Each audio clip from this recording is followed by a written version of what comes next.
Mesdames et messieurs, I'm going to speak in French the whole conference, of course. Welcome, of course.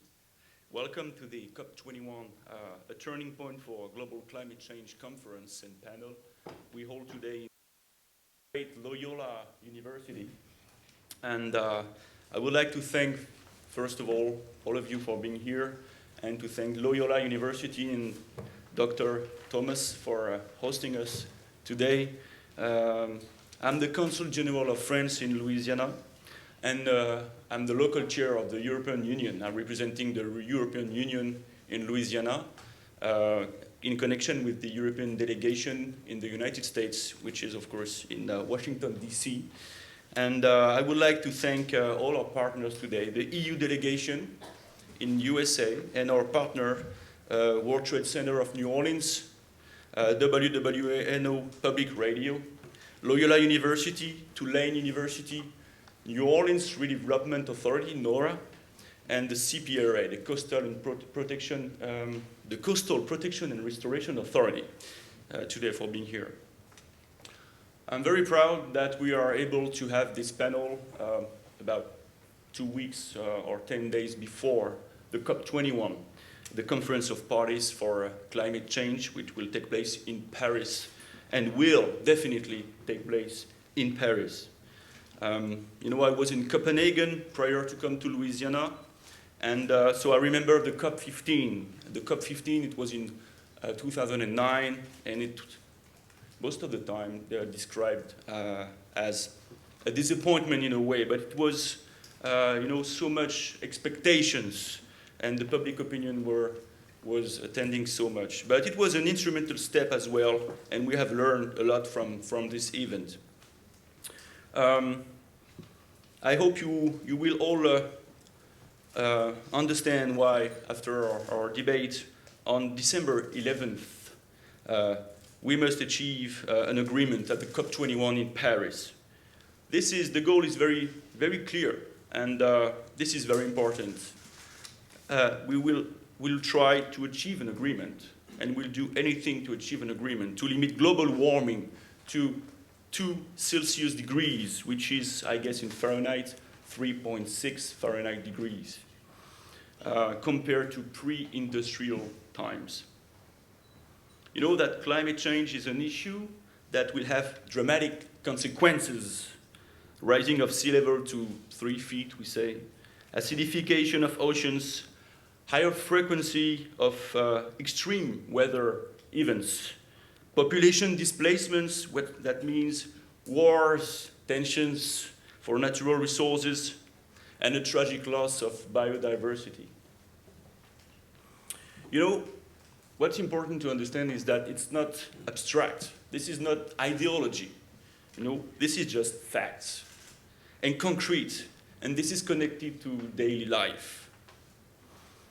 So we're going to have the COP21. Before the tragic events we have in Paris, I'm going to update perhaps later in the discussion.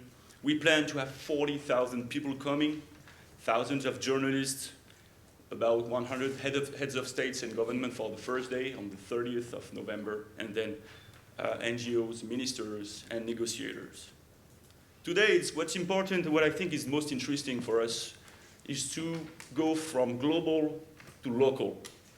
Global issue, negotiation, global negotiation, and local consequences for us, for Louisiana in particular, specifically. You know, for Louisiana coast, for instance, the climate change and the global warming, the rise of sea level, and more extreme weather events means billions of dollars, you know, and disasters with hurricane, vanishing of the coast. So this is very important for us, and that's why I thought, and we thought with my fellow panelists, my friends, and with WNO Radio, that we had to use, you know, to work on this axe, you know, global to local. There was a very interesting poll that was done by the Pew Research Center that was done, showing that It was all around the world with let's say, representative panels of people. 78% of the world people are in favor of an agreement at the COP21, an agreement of climate change. And just, it's very few, 3% of the people think that climate change is not a reality. 3% in the world. So it's almost over. Climate skepticism is almost over. You know what I would like to tell you too is that this must not be seen as a constraint, and that an agreement can bring growth and opportunities for business as well. Yes, there is money to make, so let's make it. Of course, I have to talk about the very sad context of this conference today. This is very special, of course, for us to meet this week. The attacks in Paris, 130 people died, and hundreds of people were mentally and physically injured. A generation was attacked. A way of life was attacked. Perhaps in January, we could say that in January, with the attacks against the newspaper, it was freedom of speech, in a way. Freedom of expression that was targeted by these cowards. But this time, you know, that's a way of life. And so it's a threat, it's horror. But I can tell you that France and the United States will band together to defend our shared values. That's very important. So I would like to thank you. I use this opportunity, you know, to thank you, Louisiana, people of Louisiana, officials, people from the university, press, and people of Louisiana, for your support and the messages we receive at the Consulate. You know, messages, emails, phone calls, flowers, children drawings, candles. This is so strong. This is so important for us to feel that we're together, you know, and that we share these great values of democracy, human rights, and just freedom, and, you know, the freedom and liberty to celebrate and be happy, you know, in daily life. So in this context, of course, there was a debate, but it was very short, I can tell you. Perhaps 5 minutes. 5 minutes. Should we keep on? Should we go ahead for the COP21? And for us, you know, should we go ahead for our panel today in Loyola? Of course, we must do that. That's mandatory in this context. My president, François Hollande, said, COP21 should go ahead and bring hope and solidarity. But COP21 must not become a global summit on terrorism. And, you know, we should talk about climate, too, you know. We should not let ISIS and terrorists dictate our agenda. We have issues to address. Of course, there will be some changes in the organization, and some events may be restrained or canceled, but very few. And I can tell you that all the negotiation will take place with, of course, the security strengthened and enhanced, but it will take place. We should not cancel it. So that's why I'm very happy, and even happier to be here today with you, because we should go ahead and work together and talk about the major issue. So I wish you to learn a lot and well, to think, and to have a good time, too, with us. And I'm going to tell you that, you know, I'm a diplomat. I'm not a scientist or specialist of urban policy or communication or coastal protection or media. But I'm going to learn a lot today with our great panelists, because we have a great panel. I'm very proud. We gather a great panel with Dr. Robert Thomas, Dr. Torbjørn Tørnquist, Dr. James Pearl, Executive Director Jeff Hebert. And it's going to be moderated by a great journalist, Miss Tegan Wendland, just here, of WWNO. And I love WWNO. You know what? Why? Because they were the first to request an interview from me when I came. You know? So I feel very important when I go to W. This is very good. So, Mrs. Tegan Wendland, merci beaucoup. Merci beaucoup d'avoir accepté de modérer et de cadrer ce panel. You are a reporter and producer at WWNO. You graduated a master's degree in science communication from University of Wisconsin-Madison and have worked at NPR stations in the Midwest and in Baton Rouge for about 8 years. You now work as a coastal reporter and producer at WWNO, where you also host All Things Considered on Fridays. Thank you very much to frame and moderate our debates, and I let you the floor, Tegan. Thank you very much. Ladies and gentlemen, merci beaucoup.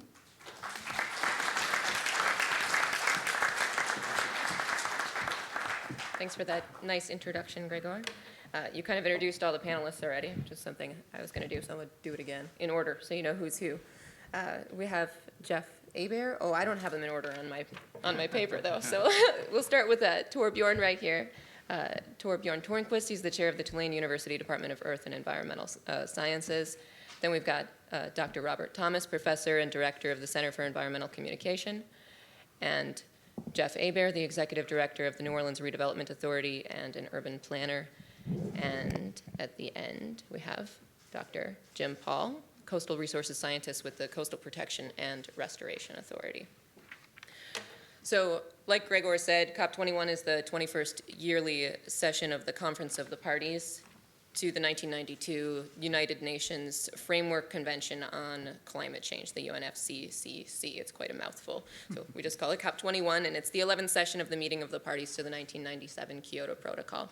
The goal is really to reach this universal and legally binding agreement between all of the nations of the world to reduce greenhouse gas emissions in order to limit global temperature increase to 2 degrees Celsius.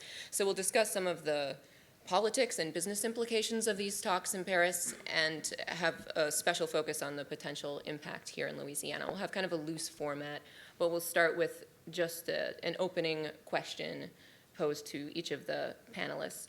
Let's just go down the line, maybe starting with Gregor, on what's at stake for Louisiana in these international climate talks. Good. Yes, for you, is it branché? Yeah, it works? Okay, sorry. For Louisiana, for sure, when I arrived here about 1 year ago, I honestly discovered the issue. I was not aware, I was in Denmark before, which is another maritime country. I discovered the issue of coastal vanishing, the coast of Louisiana. And of course, so what's at stake is very big, because what I've heard and understand is that if we do nothing about that, in a century, New Orleans will be an island.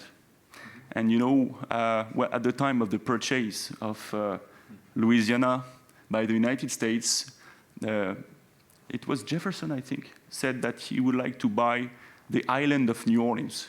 So perhaps it's going to be finally true.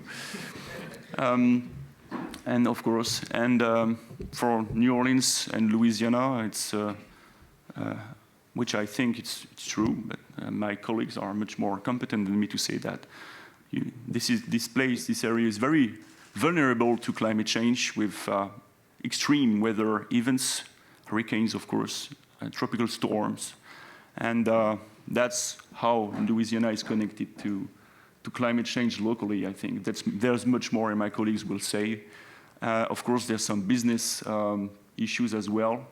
And the energy transition, it's just a question of time, So we have to prepare that as well. But as I told before in my remarks, there's so much business to do too.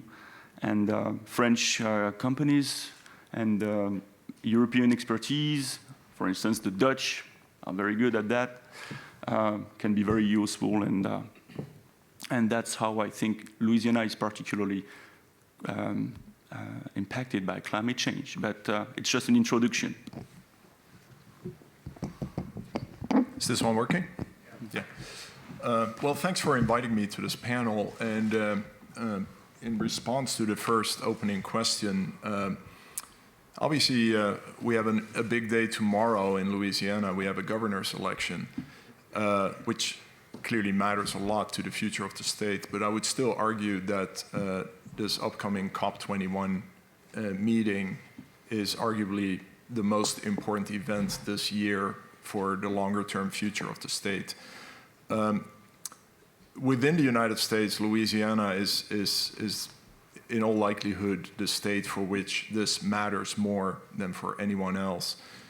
We are already facing the effects of climate change due to accelerated sea level rise that has started in the past century and has already contributed to this massive wetland loss problem that we are encountering. Now, up to this point, it's still been a relatively modest contributor to this problem, but going forward and later in this century, as things stand right now, it will become the overwhelming dominant factor, and it will have a huge impact for the future of our state without the kind of action that COP21 aims for.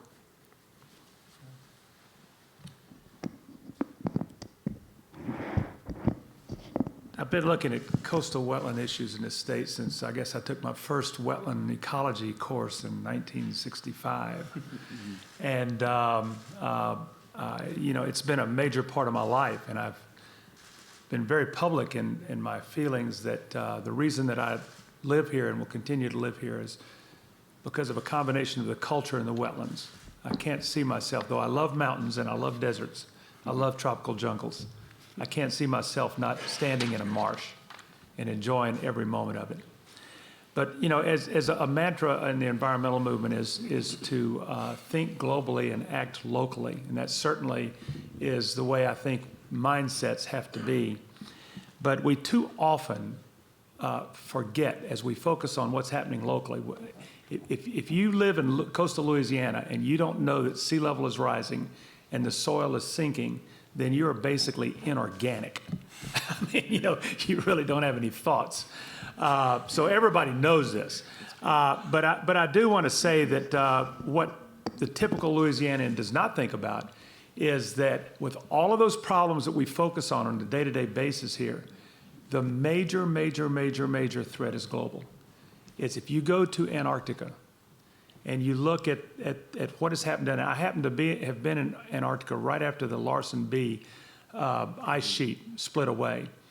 And scientists in the world were talking about potential short-term sea level increases of 17 feet because of that one event. And those things are still being studied. We've now kind of changed our focus to the west side of Antarctica.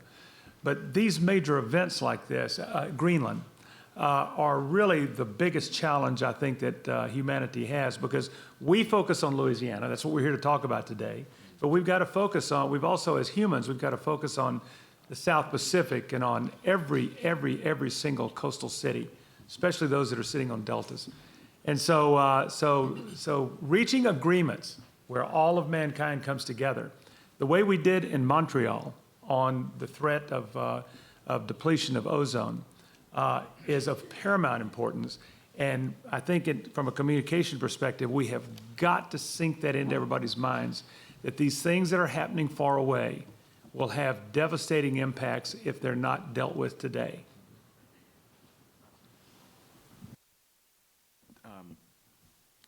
I'll just likely echo what others have said. I mean, as Gregor and others have already suggested, we're at the front lines of we have the highest relative sea level rise projection in the world.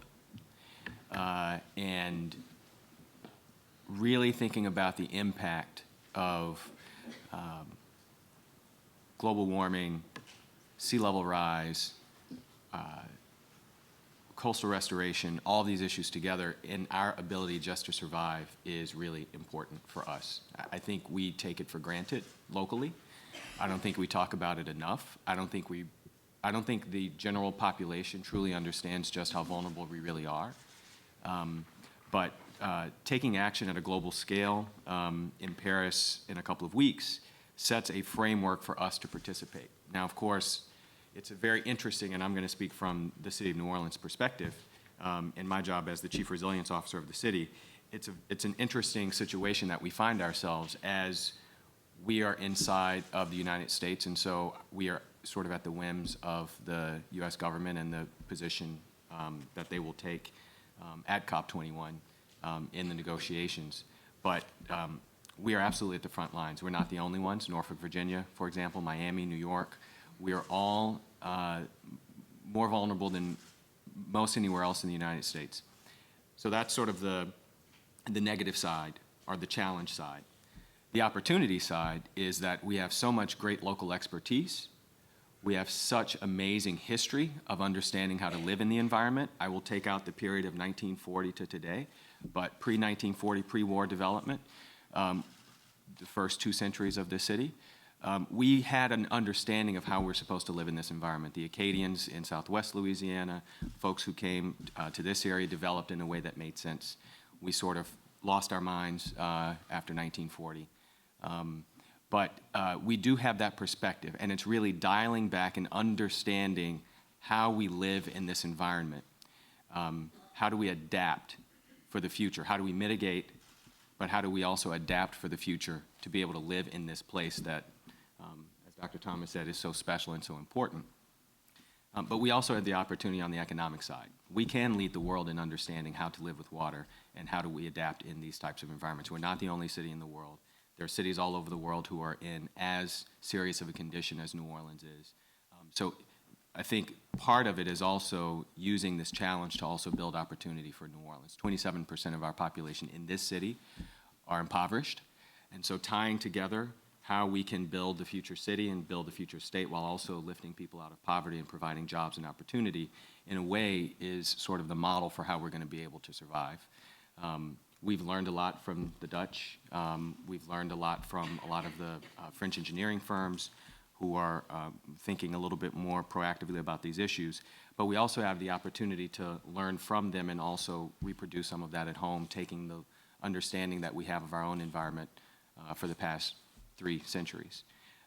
But that's not to dwell too much on the opportunity. The challenge is still real. And what happens in Paris is going to have far-reaching and profound consequences for the ability for us to survive. And I can't bring that home enough, that unless we really shift our focus and adapt our lifestyle to what we already knew for 250 years or so, plus what we see in the future, that's the only way we're going to be able to live in this environment. It's going to take individual adaptation, adapting the way we build our communities, possibly adapting to different coastal conditions, and also the impacts that we can already project from what's going to happen in the weather, which of course also has a big impact on what happens with storm surge when you combine it with sea level rise, and how we are able to understand how to live in this environment, I think is going to be very important. But that's to say we have a history of this. We have a long understanding of how we're supposed to live in the environment. There is the ability to create a path forward for how we live in this environment and build it and create job opportunities.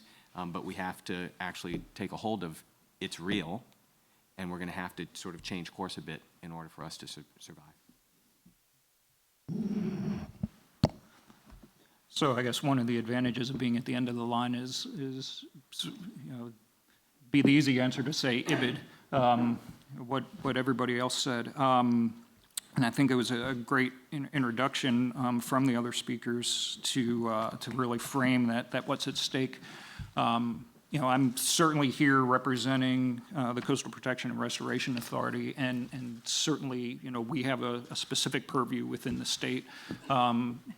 There's a much larger state perspective, I think, and so, I'll maybe finish the discussion about coastal vulnerability to define what's at stake, but then maybe talk a little bit about the rest of the state as well. And just to put some numbers on what had been discussed. And so the best data that we've got available to us says that since between 1932 and 2010, we lost approximately 1,900 square miles of this state to the Gulf of Mexico, and certainly not all of that was driven by climate change, but a lot of it was. When we did the modeling for the 2012 master plan, which I hope a lot of you have seen, one of the plausible scenarios if we don't do anything more, was the loss of another 1,800 square miles. And, that's sometimes, one of the problems I think we have in Louisiana is that we deal with a coastal land loss issue and some other coastal management issues at such a different scale than the rest of the country that we sometimes let ourselves become complacent to the small losses that other states wouldn't accept. There's been actually I think somebody mentioned that, that area of loss, for instance, equates to, that we lost from 1932 to 2010, equates to an area just slightly smaller than the entire land area of the state of Delaware.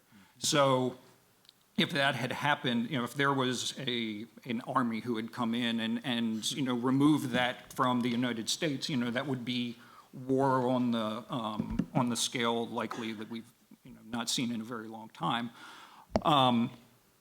And it's been this slow process, but this very persistent process.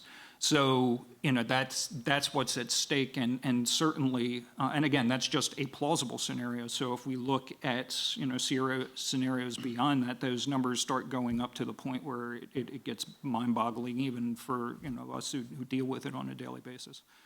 And that has implications for all of the issues that were brought up before. The business community, all of the coastal economic sectors, from recreation and commercial fishing to energy extraction to the sportsman's paradise, hunting issues as well as fishing. So, it's an entire way of life, as I think was expressed before, that's at stake for the state, and it's been a burden, I think, on us to try and figure out how to both adapt to that from the standpoint of even with our master plan, we know we can't protect all of it, and so the idea has been out there that we're the sort of the tip of the spear with regard to a lot of these coastal management issues and the effects of climate change on the state on the other states around the country. Part of that is not just how do we prevent this or how do we. Part of it is very much how do we adapt to the fact that we know we're not going back to 1983, we're not going back to 1975, we're not going back to the 1950s in terms of what the state looked like. There is a future for the state, even with our master plan in place, the state is going to look very different geographically than what it looks like now, and that's going to have major implications. But then just to finish this thought, and take that larger state perspective, this is certainly much greater than just sea level rise. There are implications for droughts and for the hurricanes going, throughout the entire state. Right now, I last night looked at the U.S. drought monitor just to see what we were looking like, given the fact that, as I think everybody here knows, we've had probably more rain. The rain has persistently ruined pretty much every weekend that we've had for about the past month, and let the work week be nice and sunny just to kind of rub it in a little bit more. But prior to that, through all of that rain that really started with the remnants of Hurricane Patricia, almost this entire state was under drought, and very large portions of the state were under very substantial drought. So, I want to be careful in attributing this specific drought to, the climate change issues, but certainly when we look at the climate assessment and other predictive models of climate change, those types of droughts are predicted to become more frequent and in places more severe. So, that's going to have major implications throughout the entire state outside of the coastal zone on various economic sectors such as agriculture. And it'll have major implications for us even outside of the state, because one of the things we've struggled with in understanding how to factor some of these climate factors into our planning is that how much rain falls in the entire Mississippi River Basin.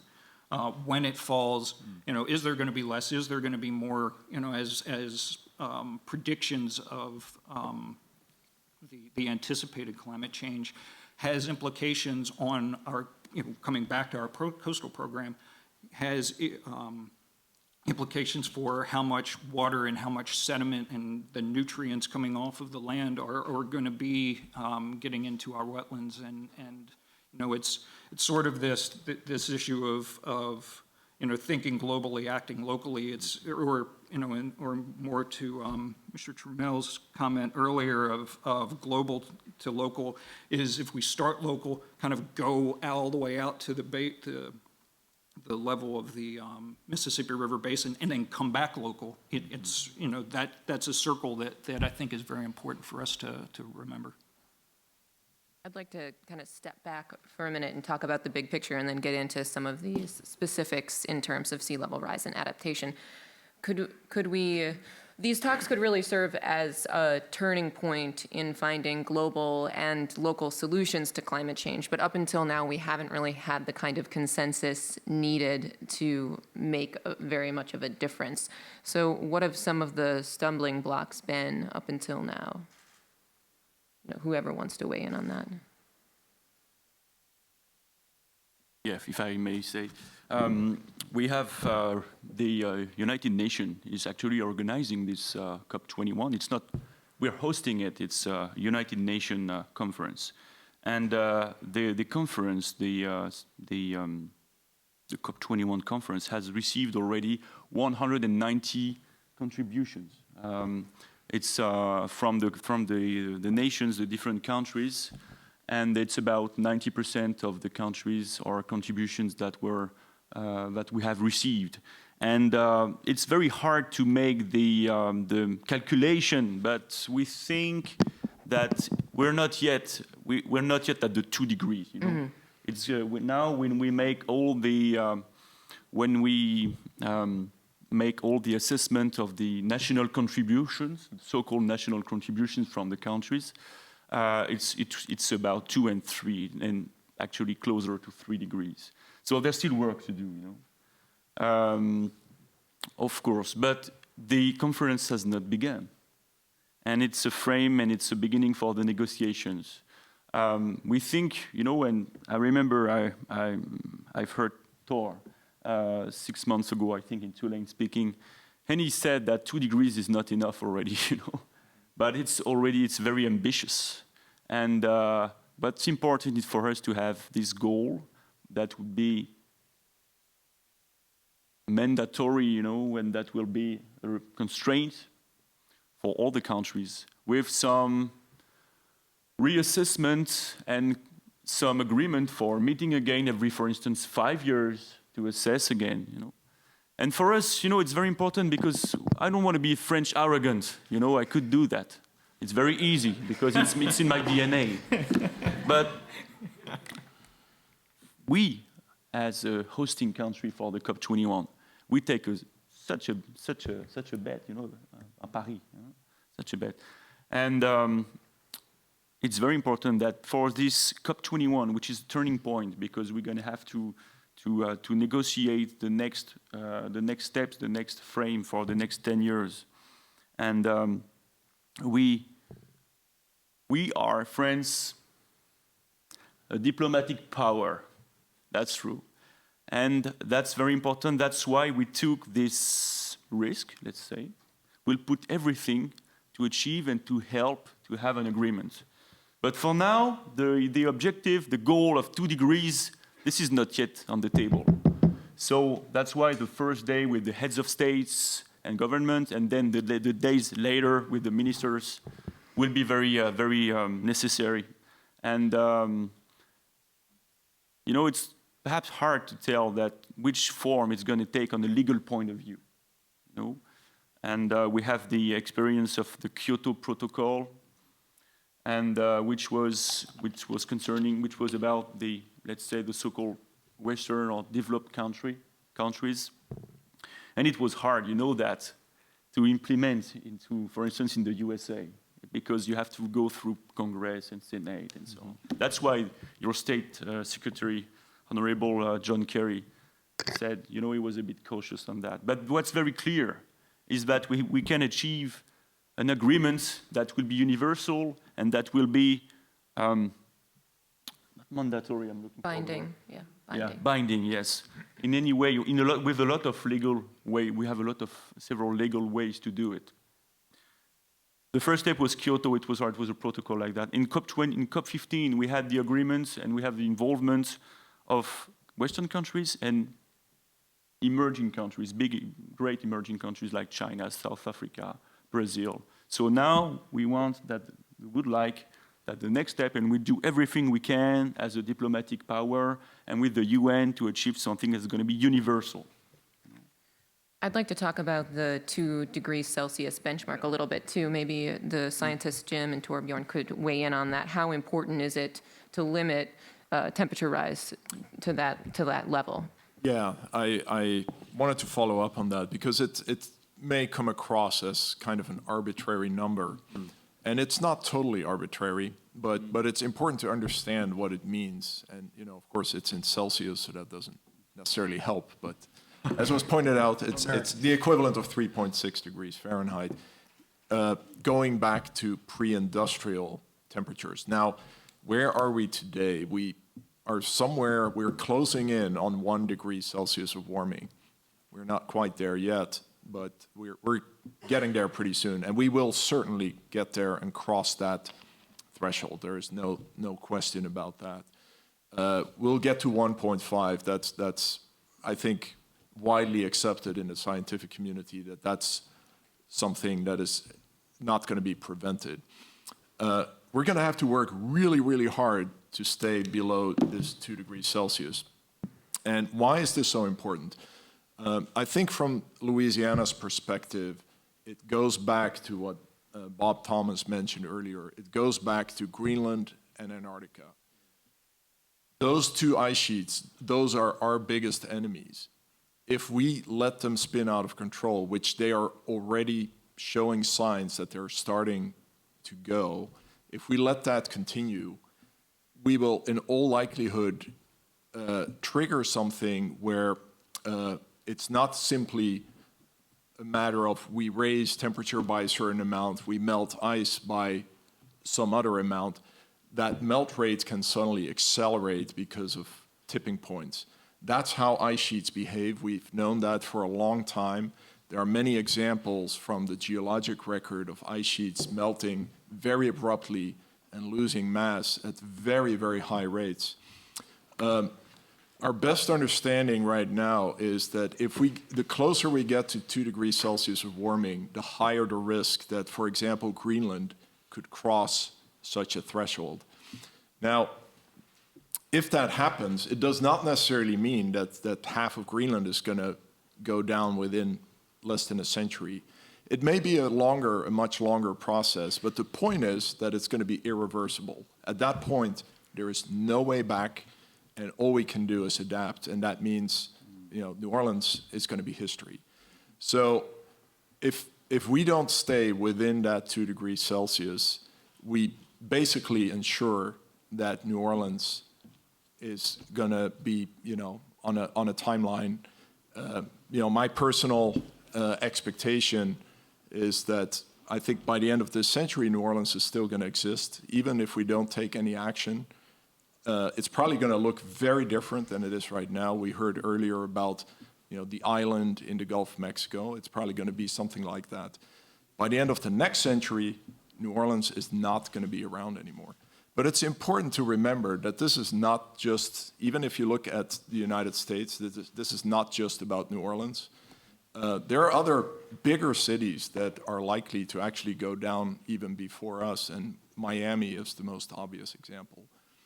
Miami is completely defenseless against sea level rise at that kind of scale. Do we have best case, worst case scenarios for this? There are definitely, and the scenarios, they have a pretty wide range.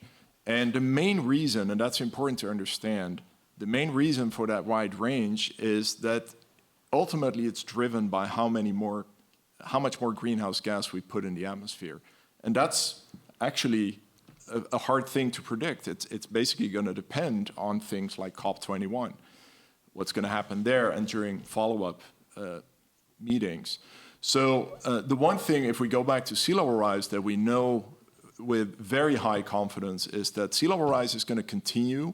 It's also very, very likely going to continue to accelerate, but it could accelerate by a relatively modest amount if we take really serious action. If we don't, it's going to accelerate in a way that rates towards the end of the century are going to be much higher than anything we've seen in the past few decades.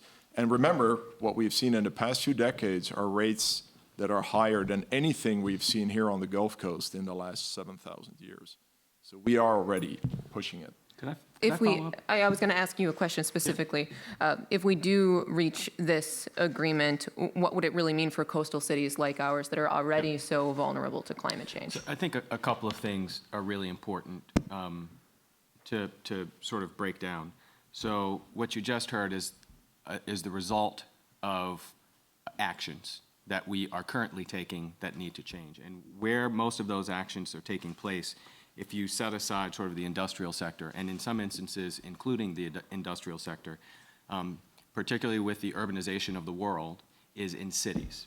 And so for the first time at COP21, they're involving very heavily cities around the world. As cities, if you can make change in cities, which has actually been proven to be more nimble than at the national scale, you can start to get at these reductions in greenhouse gases, which gets to the points of the ice sheets.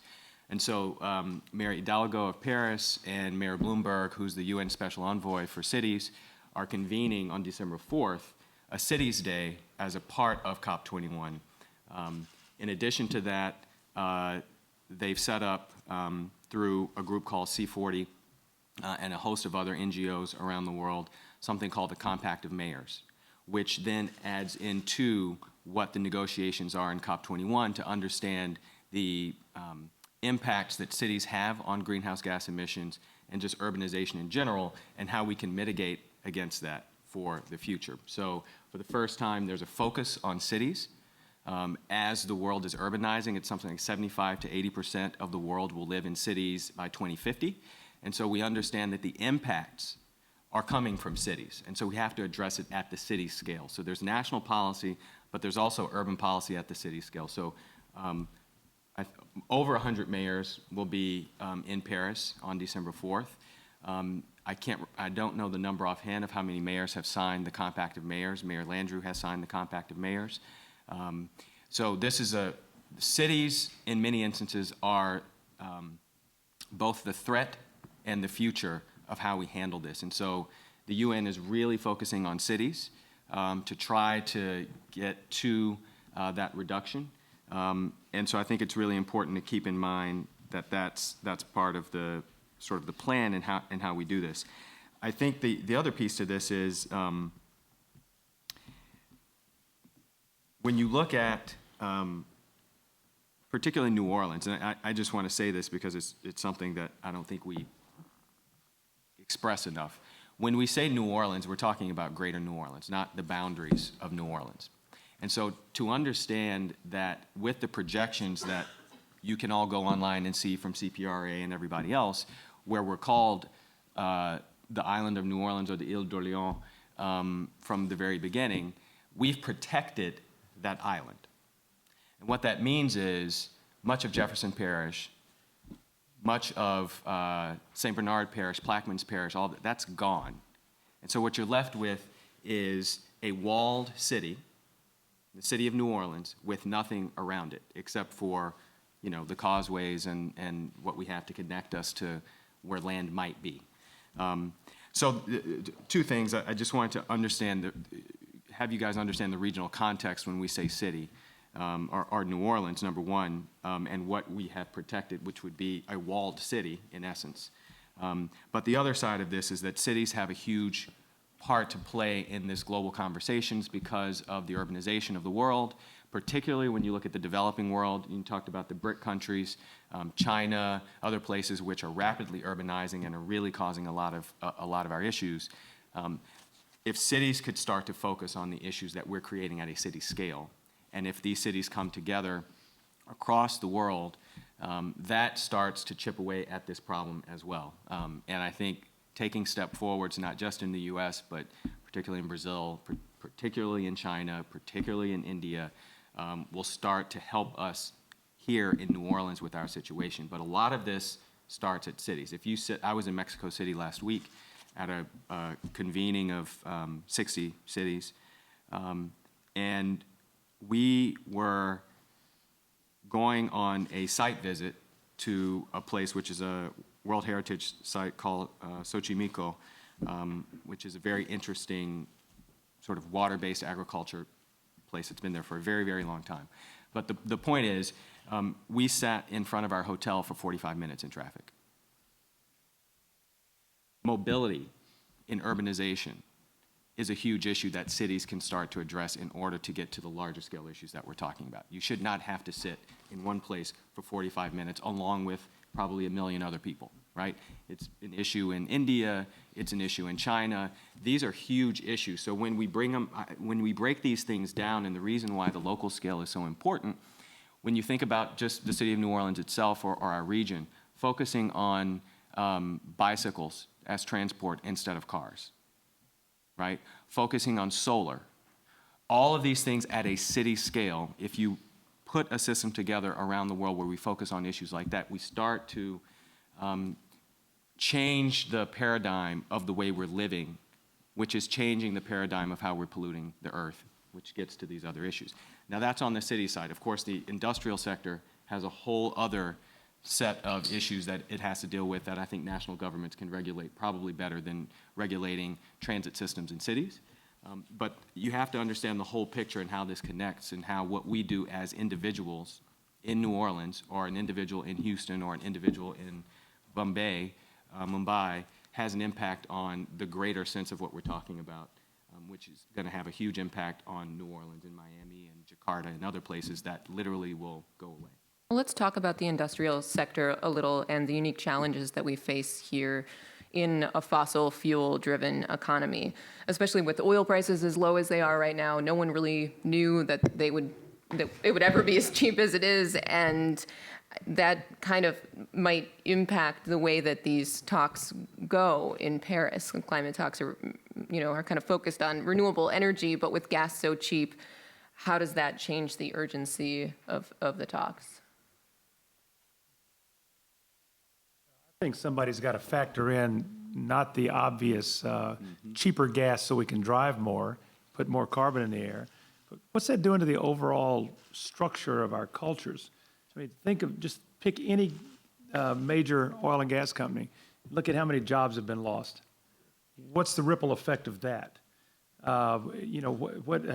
It's always so much more complicated than we think. I was going to say a while ago in reaction to something that was said earlier that there are two main things, I think, communication-wise that we need to do. One's communication, one's action. And the easiest one is the communication. It's how do we start getting people to think, use critical thinking skills to connect the dots, to understand that if we continue to do things the way they are, that we're doomed to failure. That's a pretty easy thing to do, really, if we had an all-out scale on it.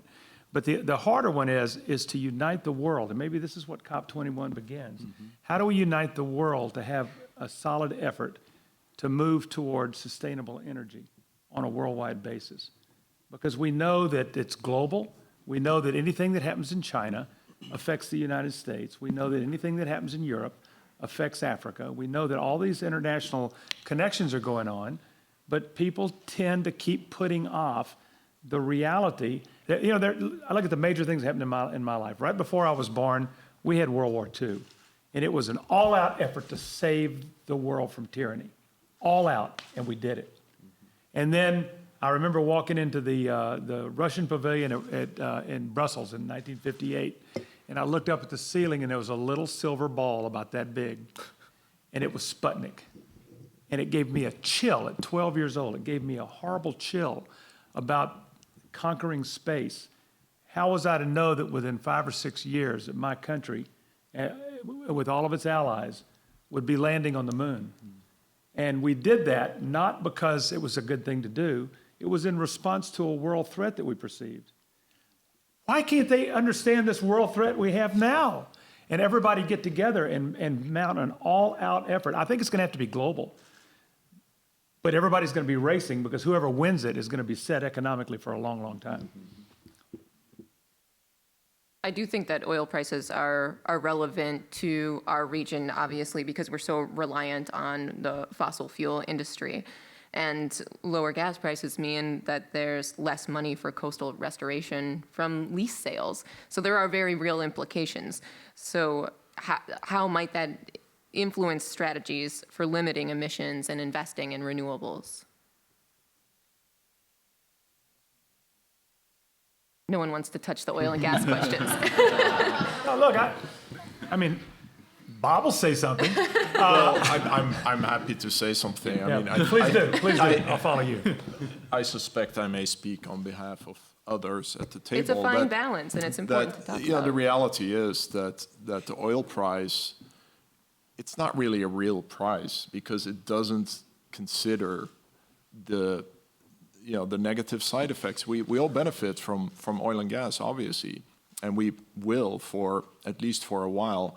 Hopefully that while can be as short as possible because we have to make the transition. We all know that. We might as well get started on it right now and do it as soon as we possibly can. But the reality is that there is a tremendous cost that we're putting on next generations from this cheap oil price that we may enjoy right now. And I think Louisiana is actually a perfect example to illustrate this because, we've seen only in the last 2 weeks several reports on what the actual costs are going to be of coastal restoration. When the master plan came out, the number associated with that was something like $50 billion for the next 50 years. There have been more recent studies that have argued that the actual costs may be a lot higher. Well, as mentioned earlier, we know that one of the causes of the fact that we have this problem has already been climate change. We know that in the future, that's eventually likely going to become the dominant cause. So we actually already face today the simple economic implications of climate change here in a way that many other parts of the world are maybe not yet seeing, but will be seeing in the not too distant future. So to go back to the original question, it just shows that oil and gas is not cheap at all. It's going to cost us tremendous amounts of money. An awful lot of people are opposed to nuclear energy. Other people support it. Those that are opposed to it in the United States primarily get down to what happens when you operate one of these plants. You externalize certain costs by producing potentially deadly byproduct that we can't seem to figure out a way to handle. That's almost a no-brainer to most Americans, but they never do what Tor just said, that they do the same thing with what's happening from the burning of fossil fuels. Now, I don't think I say this often, I don't think fossil fuels are going to go away. They are extremely valuable to humanity for a long, long, long time. But it's absolutely insane that I had to burn it in a combustion engine on the way to this conference today. Why couldn't I have come in something? Of course, I could. Maybe I could have an electric car, but I can't afford one right now. No, but I mean, but that's the circumstance that we all deal with, is can we all immediately get rid of our cars and buy expensive cars that are new technology? But we know where we need to go. How do we get there? That's the big issue.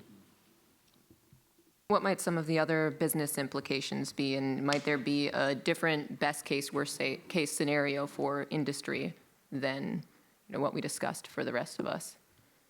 I'll say one of the interesting things is when we look at costs and hidden costs and how to pay for things, I had a conversation last week with a big international bank, thinking about the costs and just thinking about New Orleans specific.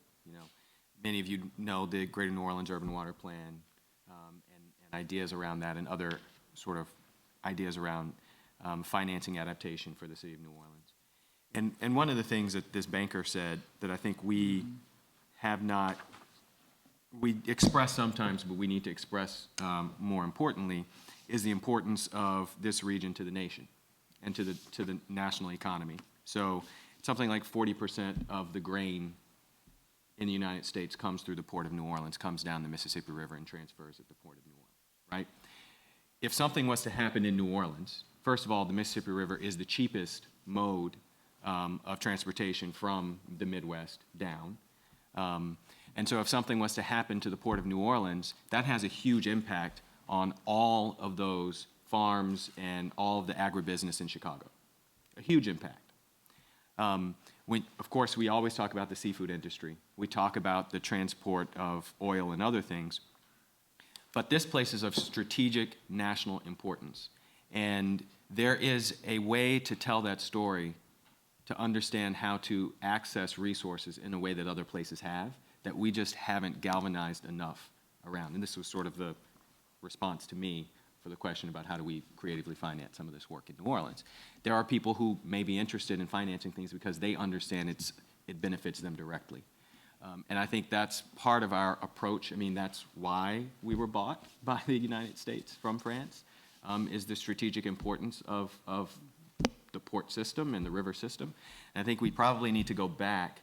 There's the sort of touchy-feely part of it is that we want to save the culture, but frankly, when I step out of New Orleans or Louisiana and I'm in Iowa, no one cares about that, right? They kind of care about jazz, but not really enough to give you any money.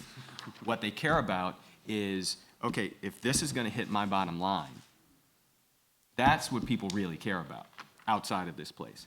And until we message that appropriately on the business side, that this is of strategic importance to our national economy and the flow of goods and services around this country, no one is going to sort of really start to understand how important saving this place really is, or really, it's really about stabilizing their investment.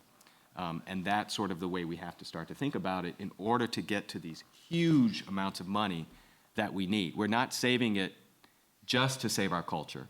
We're saving it to save a huge chunk of the national economy. Maybe Jim and Torbjorn can talk a little bit more about what that risk actually looks like and the connection between sea level rise and climate change. And, you know, if sea level rise continues at the rate that it is now, what would that impact look like in the region over the next 50 years?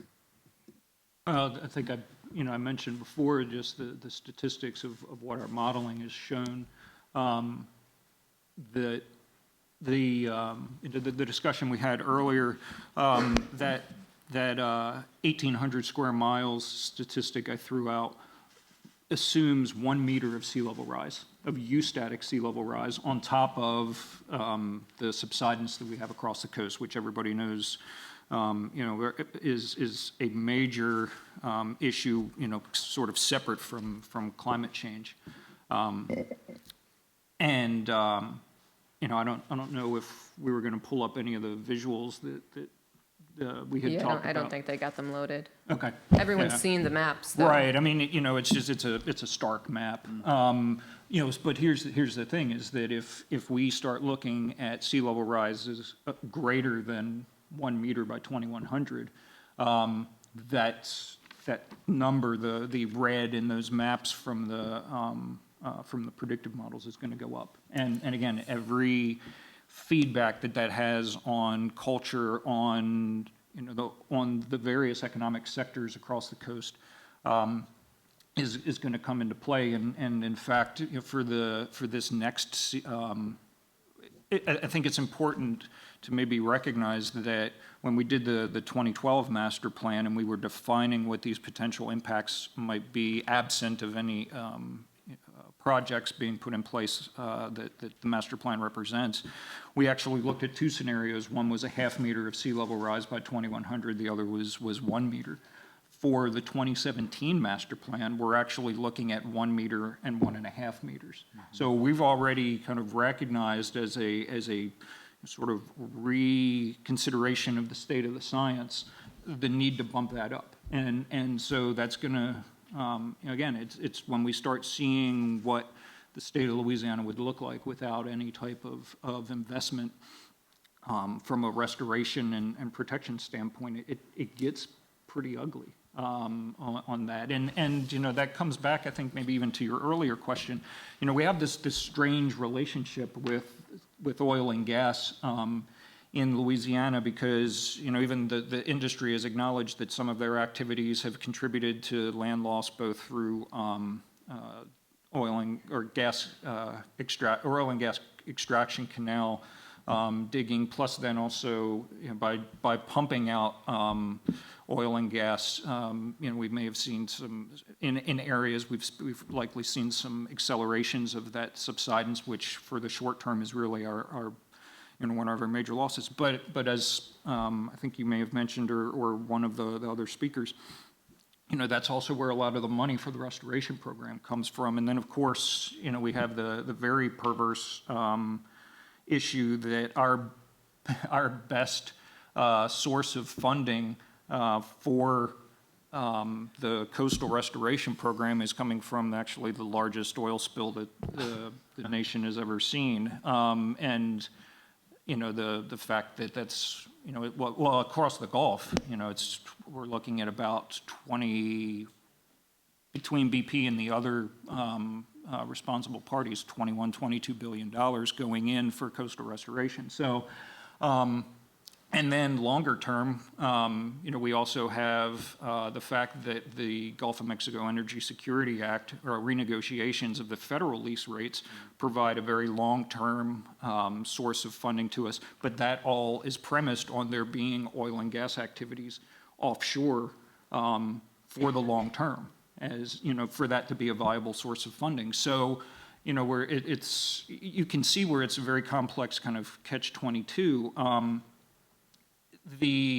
You know, the comment that was made earlier, I think that Bob made of, you know, the different ways of looking at that oil and gas, though, the idea that that the oil and gas industry is not going away. It's going to remain a significant component of our economy, and that's not necessarily a bad thing. You know, it's as much what we do with that oil and gas once we pump it out of the ground, right? And so if there are more efficient ways of dealing with that, from you know, getting away from internal combustion engines and going to more efficient vehicles, that type of thing, but they're, you know, still powered by that, sets up this situation where the oil and gas still contributes meaningfully to, you know, to our coastal, both coastal economy and then also coastal restoration program, but maybe that, you know, we end up avoiding the, you know, some of the problems over the long term in terms of increase in CO2, increase of temperature. So it's, you know, again, it's a very, I think, complex thing for us to wrap our heads around as to, you know, where we place our reliance moving into the future. So what would an agreement like the one that we're seeking at COP21 even mean for a coastal community like we have here that is so disproportionately impacted by climate change? Would it even make a difference? No, I think it would, but again, I think that it's, you know, it's the implementation of that agreement that really becomes important. You know, you've got a lot of these coastal communities. Again, it's sort of this catch-22. A lot of these coastal communities that we have in Louisiana, especially the coastal communities outside of those big levees, are there because of predominantly commercial and recreational fishing and oil and gas. And so, you know, from a stability standpoint, if the agreement ends up really impacting the oil and gas industry, then those communities go away anyway. Right, because they won't have the economic basis that allows those communities to be there in the first place.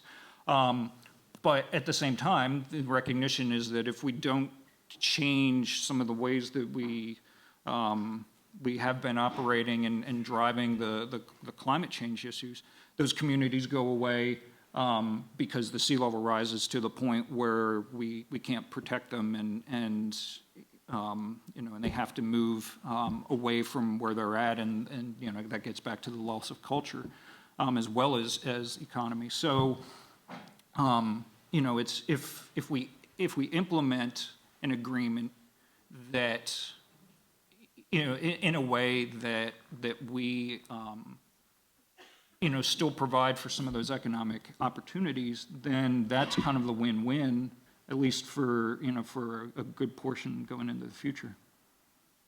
Anyone else want to weigh in? Torbjorn? No. Gregor? Oh, go ahead. Oh, yeah. You know, I want to reply your question. Sorry again. I just wanted to say, you know, that I was in Denmark before, as I told you, and I'm a European, so perhaps it's hard for me to talk too specifically of oil and gas in Louisiana. First of all, perhaps it could be a diplomatic mistake, and it's very risky for me. So, but just to tell you that, you know, in the European Union, 28 countries, the negotiations are not easy. You know, even when you decide to enhance the elevator in your building, you know, it's hard with your neighbors. You know, 28 countries with different views and with different economies, with very different energy mixes, you know, where very different. France is very specific. We have 80% of our energy mix that comes from nuclear energy. And some countries, for instance, Denmark, they don't want to know about anything connected to nuclear energy. But we have, for instance, Denmark. When I left Denmark 1 year ago, it was about 25% of the energy mix in Denmark came from renewable energy already, mostly windmills, you know. And because, of course, they have Vestas, they have Siemens Wind Power, they have, you know, it's connected to business as well. But anyway, and in addition, I would say that some European countries have some economies, some business, some taxes connected to oil and gas too. The UK, in Scotland, for instance, Denmark as well, you know, in the North Sea. But we were able, with 28 countries, with so many differences, to achieve an agreement to reduce by 40% our emission of greenhouse gas before 2030. And we have agreed to enhance our energy efficiency by 27% at the same time, you know, 2030, and to strengthen our renewable energy proportion in the energy mix to 27%. So, you know, it's even if we have some differences, different economies, different tax revenues, because it's something very important as well. As you said, it's the catch-22. You need the taxes, revenues to secure the coast, and so on. But we can achieve a great and ambitious agreement. And once again, you know, it's a way to diversify the economies. For instance, I will be very careful, you know, I will be very careful. But I understand that here in New Orleans and in Louisiana, one of the major issues is to diversify the economy. I'm right. For instance, in New Orleans, tourism is of course, a big part of the economy. Oil and gas in the coast and so on. But New Orleans has built an amazing medical corridor. And my friend Jeff is fully aware of that because I guess he was instrumental in designing this health corridor and so on. So that's an opportunity to prepare ourselves, as Professor Thomas said as well. The next guys who will be able to to prepare the energy transition, they will win a lot, you know. And this energy transition was a bit delayed, of course, because we were, for instance, in 2007 in France, we had a big, major environmental conference with government, with NGOs, companies, and then the crisis came in 2008, and then the development of the shale gas and so on had the effect to lower the price. So, but it's just to postpone it. You know, it's going to be in a decade, 2 decades, 3 decades. We'd have to find some other ways, perhaps because of climate change, of the catastrophe and disasters and so on, and perhaps because we have to adapt and so on. But it's just a question of time. So it's time to invest. It's time to think about it. It's time to reach an agreement, I think. And in Europe, as I told you, it's the oil and gas is a major part of Denmark revenue, tax revenue, but they do it. They do it.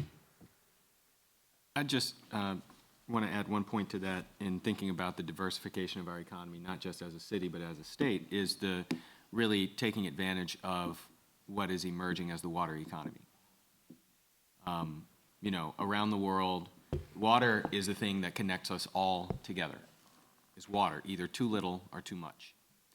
And really understanding water, which is something that I think we innately understand here as a place, and positioning ourselves as a center for innovation around water is one of the ways that we can diversify our economy for the future. We have an agreement with the Dutch government on thinking about this. We're going to sort of renew that, in particular between the city of New Orleans and the city of Rotterdam. But these are things that we can really focus a lot of our people towards. The economy of the future around the world is really based on water in many instances. And it's a way for us to solve many of our problems, but also be able to, on the business side, really export some of those solutions. We already have some firms, local firms that are doing that around the world, in Indonesia, for example, and some other places. But, you know, as we start transitioning to other types of economic priorities, coastal restoration work that we're doing here is leading really the world in coastal restoration and thinking about it, how we manage water. All of these things we can sort of reshape into an economic strength for South Louisiana, Louisiana in general, and New Orleans specifically. And I think as we start to think about renewable resources and other things, I think really thinking about water is going to be very important for us if the economy is also going to be resilient and sustain itself over time. Can you talk about some of the specific strategies that you're discussing at the city level? You just came back from this summit with other resiliency officers, and you were probably brainstorming there. You and I were talking beforehand about this conference I went to in Boston and some of the strategies that they're employing on the East Coast, including ideas like floating buoys that are out in the ocean to keep the tide back. Can you talk about some of the ideas we're No, I mean, throwing about? it's you know, part of it is that you don't have to reinvent things. There are things that already exist. For example, in the Netherlands, you know, they've been building, they've made the wrong decisions just as we have. They've adapted and corrected, and they are now building to adapt to the environment that they're in. We've started to do the last two, but the last one in particular we haven't. So, you know, going to a Center for Excellence in Amsterdam and looking at floating streets, for example. So for those of you who live in New Orleans, if you don't understand why your streets are the way they are, it's because they are being built inappropriately. They're not designed for the type of soil that we have and for the water condition that we have. People understand that other places. They put money towards it, made it a priority, and we've built differently. Those are the kinds of things, you know, literally taking the specs from the engineering department of one city and understanding it in another city. I was in Rome in March. Rome has flooding issues. Severe flooding issues. Not something that I knew we had in common with Rome, but they're looking to us to understand how we're managing water in the city and flooding in the city, and how we can develop ideas between the two. Sébastien in Paris, they're predicting at some point Paris is going to flood again from the huge floods that they had years ago. How are they going to deal with flooding? Looking to cities like New Orleans, looking to cities like Copenhagen to figure out how do you manage water inside of cities, and also how do you manage water upstream so it doesn't come into cities in the way that it has. So I think there are a lot of similarities in cities around the world, a lot of them on water. Of course, transport issues and of course poverty issues as well, but water seems to be something that strings us all together. And then when you look at a place like Jakarta, which has the same deltaic conditions as us in terms of the issues with sea level rise, the issues with flooding. That's a city that we really have a lot in common with. Of course, there's a multiplier of the number of people. One of their areas has as many people as this entire region. But I think there are solutions that we can solve together. And I know Gregor has said this a couple of times. You know, we've been doing this with the private sector. So how does the private sector learn what our problems actually are and start creating solutions for cities and for governments that can actually help to solve some of these problems? I think that's also part of the future is how do we use the innovation in the private sector to try to provide things that that are most beneficial for us and not something that they just pull off the shelf. How might the climate talks sort of play out at the local level then, if that's where most of the decisions are being made? Well, the local decisions are local, but they're heavily influenced by national policy. And so having all the national governments at the table and frankly being influenced. So, Mayor Landrieu was with another group of mayors who was invited to the State Department by Secretary Kerry to have these conversations about what are the issues in cities to help form that agenda for COP21. I think it's all interconnected because we all live under national policy, no matter where we are in the world. Right, but they don't give us any money for it. Well, that's not true. Part of what we need to do is influence the types of funding streams that our national government have for our communities, whether it be a state or a city. And so the Obama administration has taken really the first step in doing at least something on these issues and pushing some things through Congress. For example, there's a $1 billion program that we applied for in New Orleans called the National Disaster Resilience Competition, which is actually looking at these very issues. It was the first time that the federal government used a more, I would say, comprehensive benefit cost analysis for how to fund projects. They're really looking at this. So I think we're on the threshold of changing national policy around some of the funding sources that exist. I mean, part of it is, it's always a good default to say there isn't enough money. There is enough money. It's about prioritizing the funding that exists and having a reconceptualization of how we spend the money we already have. So a lot of the problems that we're talking about are a result of the highway bill, the National Transportation Bill, that funds programs and projects in the way that do not get to the solutions that we're looking for. That is a federal policy decision that we will fund things this way. So it's a lot of conversation at Congress in the way that these bills are funded. But I think when you actually look at what funds a lot of the stuff that goes on in this country, most of it comes from the federal government that has some policy behind it. And getting to that policy level and trying to change that policy is, I think, part of the way that we can move the needle on some of these things. And that's not just for us. That's for all these countries around the world. And I think the translation of what's signed in Paris, if they come to an agreement, then has to be translated through national policy, which then impacts funding priorities. Sure. Bob, could you talk a little bit about the challenges of communicating climate change to the public, and then we'll segue into an open sort of Q&A where folks can ask questions for the next half hour. Yeah, I think it's, in a way, it's kind of simple, but in a way, it's not so simple. And what's simple is to approach and understand what a complex system we're talking about. And there's a sort of one of the first roadblocks we've got to remove is people's inability to understand the process of science. That the average person that I speak to about these issues, and I speak to a lot of them that just wonder what's going on. We had a very prominent person in the local media contact us yesterday to say he's not coming to this because there's nobody on the panel that represents the other perspective. And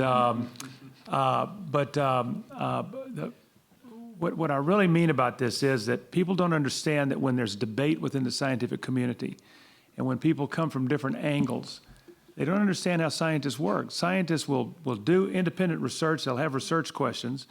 And as they come with answers, then they go through the peer-reviewed process to publish those. The first thing that happens when they hit the journals or they hit the media is that other scientists say, let's take a look at that.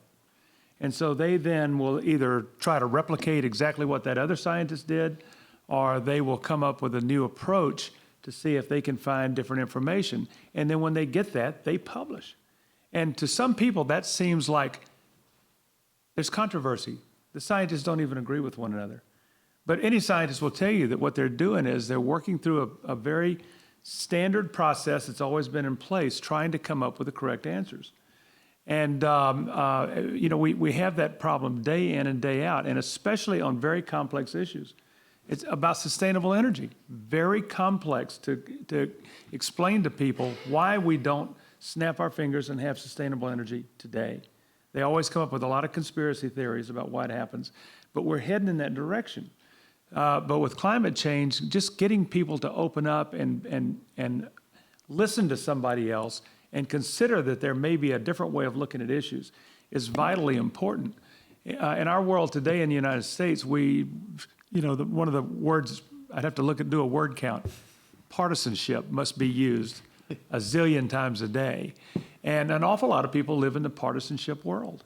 If they belong to this party, they believe this way. If they belong to that party, they believe that way. And you almost can't get them off a dead center, even with a plausible discussion. Plus, they don't avail themselves of plausible discussions. They're not going to look at the other perspective.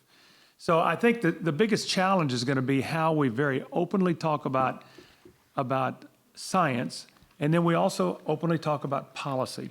That most people don't understand how policy is developed in a country. And again, they think that's all partisan, the way we do it. But until we can sort of open that gate and start talking to people a little bit more about the way, the meaning of data, the meaning of interpretations of data, the meaning of the process of science, and how vitally it is, important it is to our way of life by going back and telling stories. Any good journalist, any good communicator is a good storyteller. And sometimes I think we get so bogged down in the weeds, we don't tell really compelling stories that use enough examples so people really understand these. It gets down to basics that there are just a couple of things here about humanity. One is that we have this tremendous ability to adapt. And Jeff was talking about that.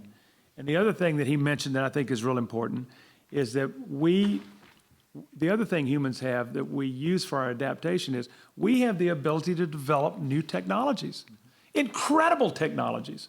When you think about today versus when I was a little kid, go back to the 50s and look at our way of life and the things that we avail ourselves of. We went to the moon very rapidly. We can go to other forms of energy, and then we can find new ways to use hydrocarbons in very productive ways for the future, instead of the way we're sort of being a little bit wasteful now. But there's an incredible dynamic where you have to understand all these overlays of economics and science and policy and politics and all these different things that interface. But I think we need to do a better job of approaching those, being a little bit more open. Can I follow up on this? When it comes to the public and their view on the kinds of issues we're talking about, one thing that has always struck me is that it's quite remarkable how well informed the general public in South Louisiana is about our coastal issues. And that's a really good thing. The real challenge now is to basically accomplish the same level of knowledge and understanding about climate change, because ultimately that's going to be the main concern in the long term. There is a huge level of support for coastal restoration, which has been shown by one poll after the other, and that's perhaps one of the very few nonpartisan issues in Louisiana, and that's great.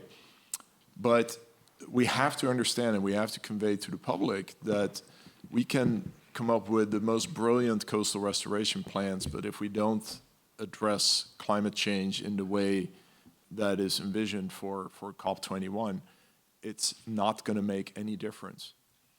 It's basically going to be a complete waste. Questions from the audience? Can you just stand up? I think we might be able to hear you. We'll try that. Otherwise, I think we have a mic up here we can use. Well, I was wondering, I just heard on NPR last week, they were talking about how there's water in Miami, seawater, on a good day. And I was just shocked by that because I didn't hear about that till then. And I was wondering, do you think once wealthy cities like Miami, like New York with Sandy, start getting impacted by climate change, because up to now it's usually in poor areas where people live in the areas that are most threatened, that like with Mayor Bloomberg and the gun control, it wasn't until he was impacted with Sandy Hook that he got involved and pumped a lot of money into the effort, and people started hearing more about it and discussing it. Do you think once these the wealthier cities are impacted personally, that they'll start moving on the issue and start publicizing it. It seems to me that, like you said, we know about coastal restoration and we're kind of getting it on climate control, but people like in the heartland who may not know their connection to our situation and how it impacts them. What can we do to help them see that it is connected? How can we help them connect the dots so that it won't just be our voices, lobbying in Washington to get the bills to build the roads the way they need to be built so they can withstand the subsidence in the water? What can we do to help that through? I have to say one thing about this, because I get a similar, not your question, but I get the other side of that question all the time. Why should New Orleans or Louisiana even exist? Right. Which infuriates me Right. all the time. And a lot. And what's interesting is it's part of a media narrative. And so what I'll tell you is 3 weeks ago, Climate Central or one of those websites came out with the most vulnerable places in America and the most vulnerable places in the world. And the headline was New Orleans, Jakarta, somewhere else. And so it made the front page of the Times pick. It was in the Times pick. And I said, well, this is interesting, because I was just on the phone with the person in Norfolk, and I know the guys in New York, and of course I know the Miami issue, which is probably worse than ours. I'm like, well, why aren't they mentioned in the title or in the first paragraph or the second paragraph or the third paragraph? And literally I had to go to the maps to show that all of Back Bay, Boston is flooded in the same way as New Orleans is flooded. Lower Manhattan is flooded. Norfolk is flooded. All of these places, none of them are escaping this. But it's part of a sort of narrative of New Orleans is the worst, and we aren't the worst. I mean, we have significant issues, but Miami has problems, Norfolk has problems, New York City has problems, Boston has problems. All of the coastal cities have issues. San Francisco, right? Which, of course, their issue is even more compounded by the issue of liquefaction and sea level rise on areas that they probably should not have built on. How about San Francisco Airport? Exactly. For anyone who's ever That's exactly been right. there. So it's part of a national narrative that we are the worst, and it just infuriates me that that's always the case. I think we shouldn't accept it. I think we shouldn't accept that narrative. Now, there's a piece of this also in working with our colleagues. We were just talking about South Beach, Miami. I mean, I had no idea last year the city engineer from Miami Beach was here for the American Water Resources conference, and he talked about, these issues that it floods all the time, and their issue is very different from ours because they're on limestone. And I'm not a scientist, but this is what is explained to me, so please correct me. And basically, it can come up through the limestone, and it comes up through the city. So now you have flooding that comes out of the system into the, I mean, it's incredible. We all share this, and we all need to figure out how to solve it together. This competition between who's the worst and who's the best is not going to work when it comes to climate change. So what New York is thinking about, what Norfolk's thinking about, what New Orleans is thinking about, what Miami needs to think about, I think what's going to really bring us together now is, to be frank, the insurance industry, and particularly the reinsurance industry.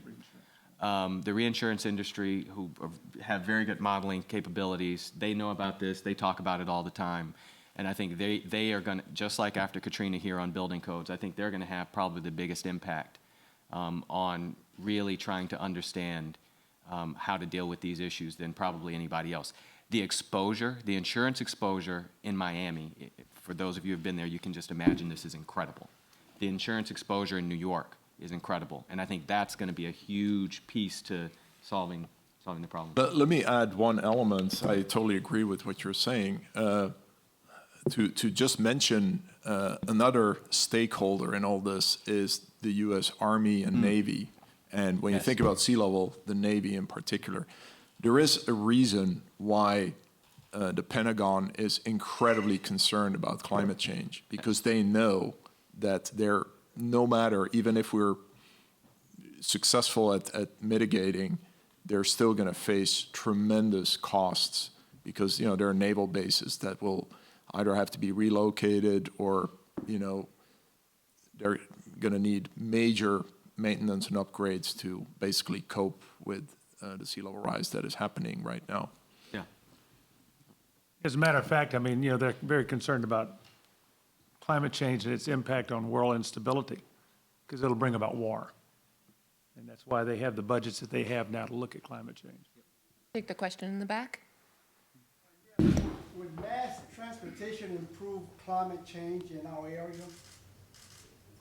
Can you explain that a little bit? What was the question? Would mass transportation improve climate change in our area? Mass transportation improve climate change. Yeah. I mean, I think it would definitely have an impact on our overall greenhouse gas emissions in this area. It is a piece of a much larger puzzle.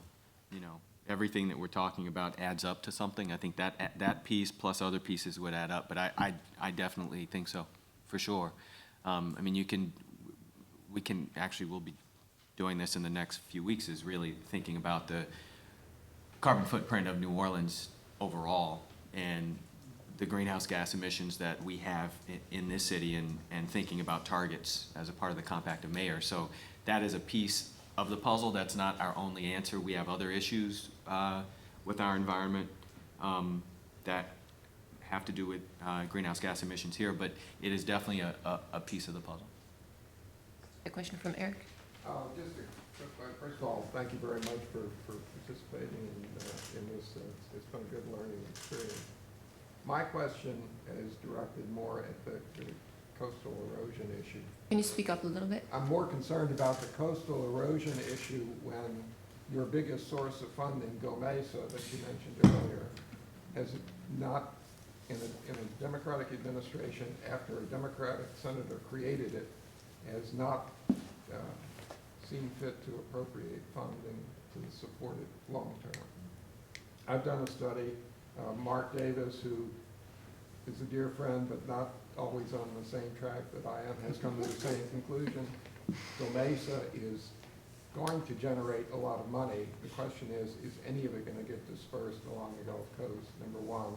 Number two, we have a existing funding mechanism for dredging, and again, the money exists, it's taxed. Every ship that goes up the river creates a funding source. The funds aren't being dispersed.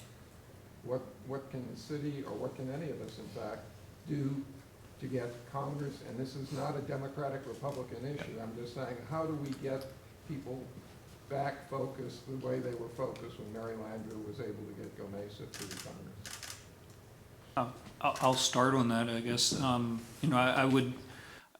I think communication through Congress, and at a certain point, the administration's reluctance to want to, or they had that threat of pulling some of that money back and retasking it. The reliance would have to be on Congress as the counterpoint to prevent that from happening. And what's the best way for the people in this room to address that? I would say through Congress, through whatever organizations you may belong to that that have that influence or that have that recognition with your local congressman. Because you're right. I mean, Go Mesa is certainly a long-term funding stream that we're very much relying on. The other one that you mentioned is the Harbor Maintenance Trust Fund, and that one is one that we've certainly been fighting for a very long time to try and get the full amount of money that's collected actually used for the purpose that it's collected for, because as many of you know, most of that historically has been siphoned off into the general fund. And that's one that the last WRDA, I live in acronyms, the last Water Resources Development Act was supposed to address, but what we have seen is the implementation of what was in WRDA has been very slow. you know, again, at the political realm, how to kickstart that, I don't know. But it is certainly, you know, maybe the same answer, you know. Rebuild some of these areas and Right. the diversion. So Right. it seems to me that it ought to be a natural alliance between the city's port facilities, navigation centric folks, and your commission to figure out a way to get the money released. And one of the things all of those cities, Jeff, have in common, they're all port cities. Yeah, oh, absolutely, absolutely. I would add to that, you know, the fight has always been, right, our fair share. And we're in a difficult situation because I would say all the things that we're talking about, protecting the coast of Louisiana, is not a national priority. And you have a lot of people in Congress who are very interested in, well, wait, they're getting this money. Could this money be used for something else? Can we divert it to this? Can we divert it to that? And I think we have a battle to do exactly what you're saying,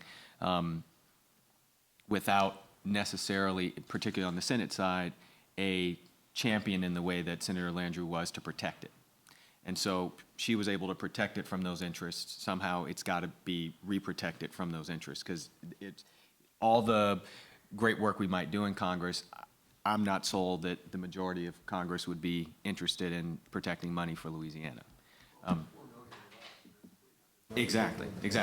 And that's the difference, and I say this all the time to our Dutch friends, that's the difference between us and the Netherlands, right?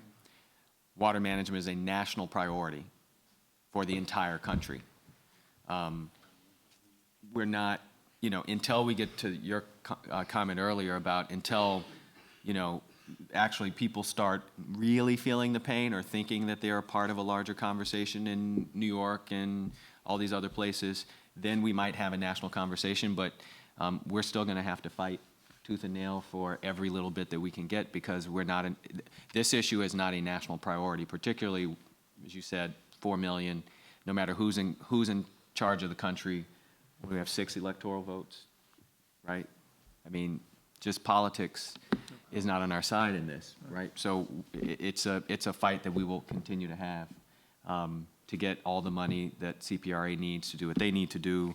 The Go Mesa issue, the dredging issue, all of it it's all wrapped up in national politics. Yes. At COP21, is there anticipated to be any economic or financial tools like carbon credits at some scale, either a global scale or other resource, maybe water credits that can be used? And is it likely that there's going to be any impact, any real effort made to push those kinds of economic, financial tools forward that can help move things along? You know, there's the so-called green fund, you know, that's an issue and will be debated as well at the COP21. That's a commitment to fund up to $100 billion a year, the green fund, to help mostly the developing country, you know, to diversify their energy, and Africa in particular, to develop the renewable energy. That's something that's going to be discussed at the COP21, of course, because it's an amount we would like to achieve and perhaps to go even further. Anyone else want to weigh in on that? In the front, right here. Gregor, also referring to COP21, there are a few of us here who were in Copenhagen at COP15, and I well remember what happened when the heads of state came in. You mentioned earlier that you expect sort of 2 separate moments where heads of state at the very beginning and then at the very end. What we saw in Copenhagen was that when the heads of state arrived near to the end of the conference, it actually shut down a lot of the proceedings. You had a lot of the mid-level negotiators who had to leave for security reasons. They could only hold so many people in the facility and so forth. And it is actually a little surprisingly counterproductive to the negotiation work, because you just lost a lot of talented personnel. and it also sucked up a lot of the media's attention and the kind of the oxygen in the room. Should we expect something like this in Paris? Do you think that in the years since Copenhagen that maybe our attitudes have become a little bit more sensible about what governance should look like, or are we still distracted by celebrity? I mean, are we still kind of, prone to these kinds of, oh, Arnold Schwarzenegger's here, so we have to pay attention to him now, that kind of thing? No, it's a very inclusive conference. Despite the security issues and the attacks and so on, it will be the first day the heads of states and governments, perhaps with the so-called, how do you say, stars, or I don't know how do you call that.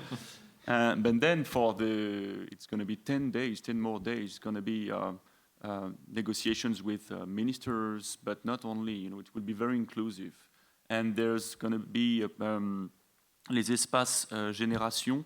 It's going to be very inclusive with civil society, for sure, and business, because what's very important is that it's. If we want a consensus, if we want something that's going to be universal, we don't need something that's just between diplomats and politicians and so on. We have to be inclusive. So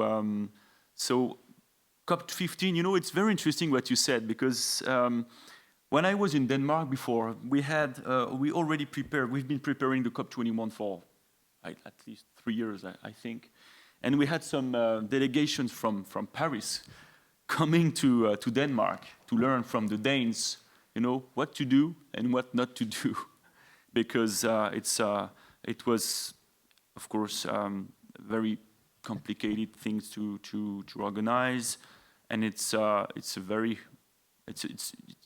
hard, to lead such negotiations. You need some experience, you need some expertise.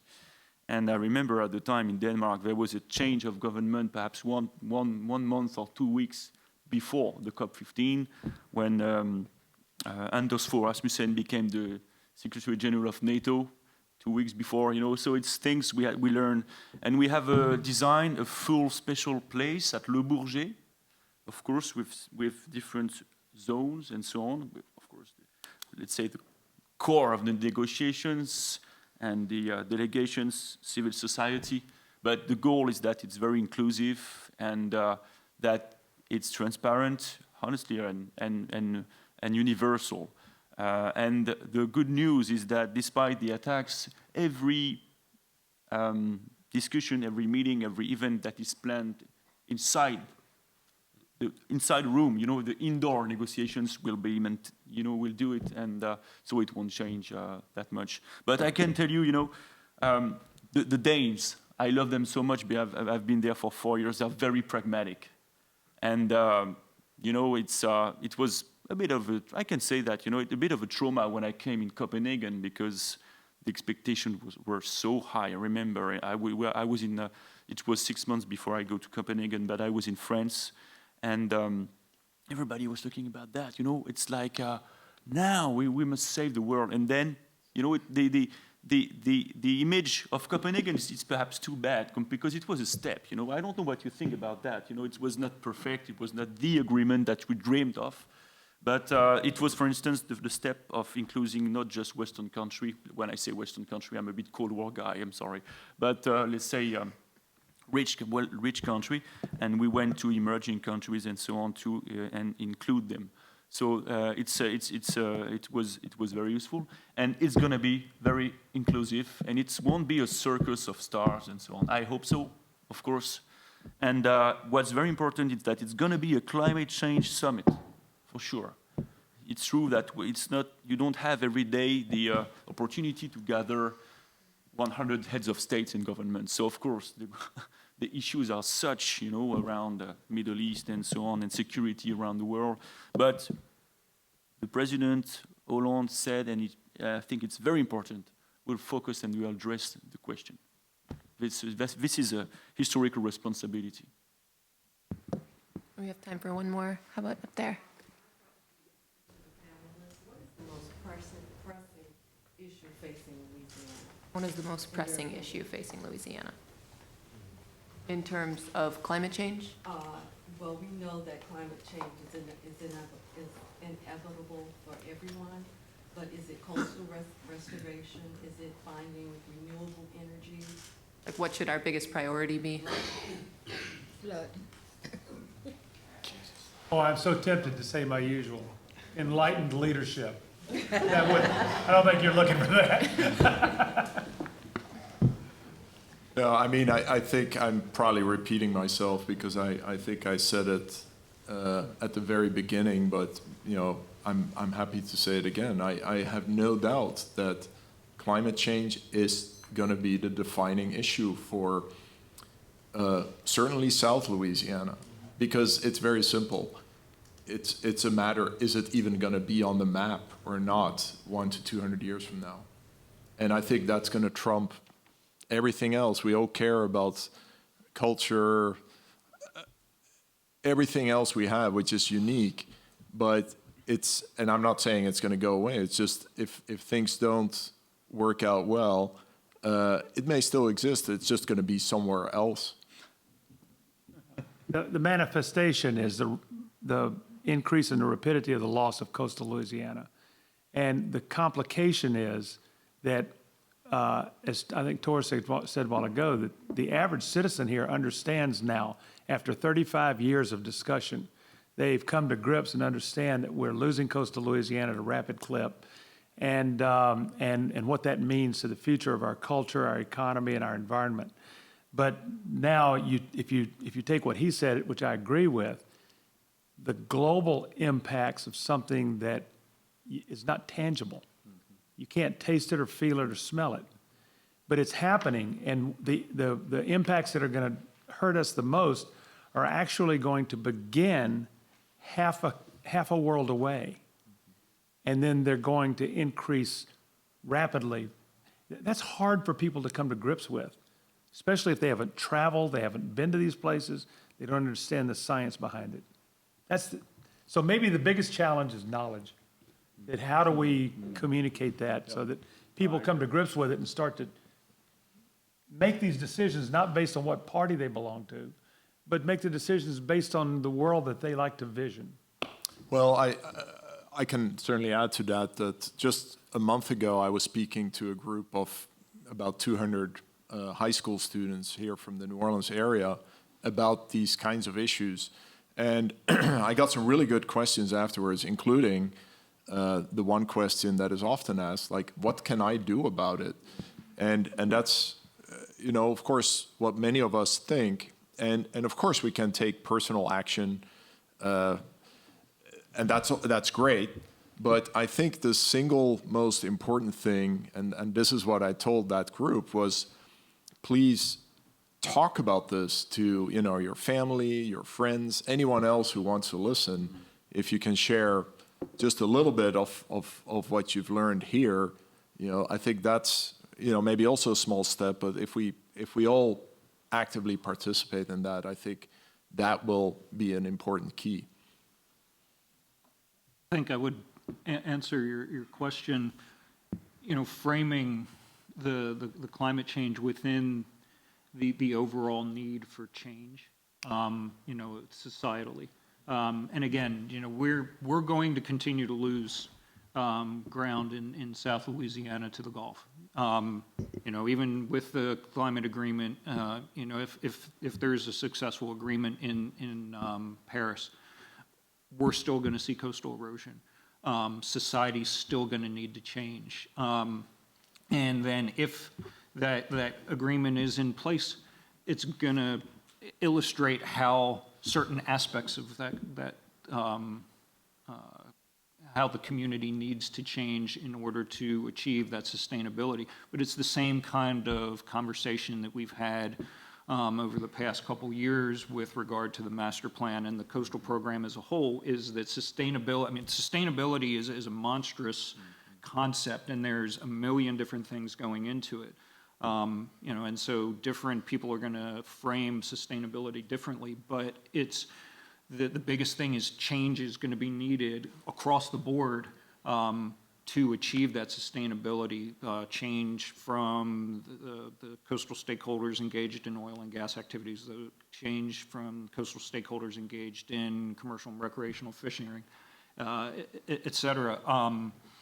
you know, and climate change is a driver on that, and climate change identifies a certain set of changes on top of other changes that society needs to be willing to make, and that's something that frankly we don't have a great track record on, right? Is you know, we don't want to be told that we have to change in order to get into the future. That's sort of antithetical to the American experience, I guess. So, you know, that I think that entire recognition of change across the board is a challenge for us, mentally, psychologically, you know, however you want to define it. Educate the public on what the impact will be if nothing's done, and be graphic enough to show them this is what the future will be if nothing's done. Maybe that can reach them or change their minds. Educating the public as the key to moving forward. I think all the panelists would agree on that. Yeah, and we have to come up with some unique ways to do it. You know, Mark Schlesing sits here, who's one of our great communicators on hurricanes. NOAA has decided to move away from this category 1, 2, 3, 4, 5 as the sole way to say that they're now using graphics that are very sophisticated and very visual, so that they'll show you the potential of an approaching storm of flooding. And they think that that's going to be a lot better for people to look at that and go, oh my God, rather than seeing a number and saying, well, I remember that number before and it wasn't so bad. So it may be that with climate change, we've got to, of course, we could also use those figures for climate change and what it's doing along the coast.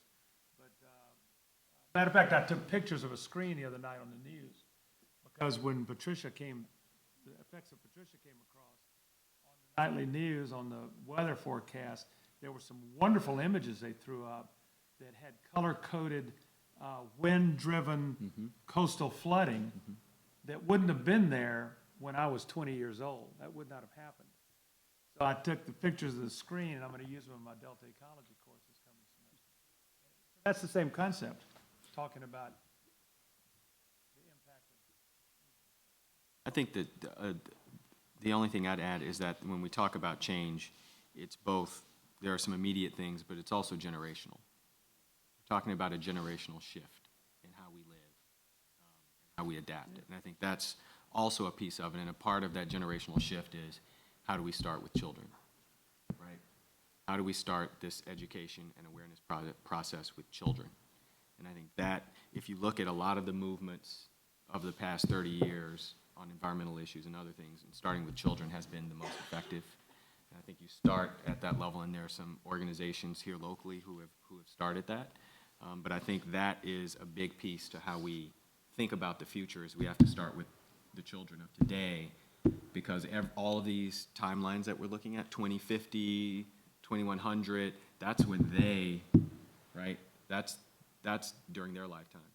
And I think we have to focus, you know, both with what we have now, but we also have to focus on the children. I think that's a great note to wrap it up on. So let's thank our panelists.